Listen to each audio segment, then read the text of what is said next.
মাদারীপুরে উচ্চ শব্দে হর্ন বাজানোকে কেন্দ্র করে পরিবহন সংশ্লিষ্ট ও এলাকাবাসীর মধ্যে দফায় দফায় সংঘর্ষ হয়েছে।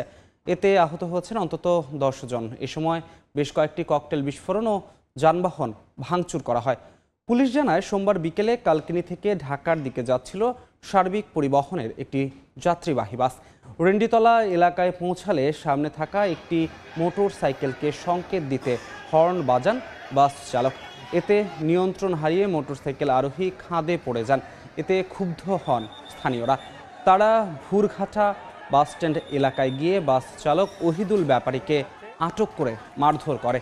এ খবর ছড়িয়ে পড়লে অন্যান্য পরিবহন চালক ও এলাকাবাসীর মধ্যে সংঘর্ষ হয়। খবর পেয়ে ঘটনাস্থলে পৌঁছে পরিস্থিতি নিয়ন্ত্রণে আনে সেনাবাহিনী ও পুলিশ।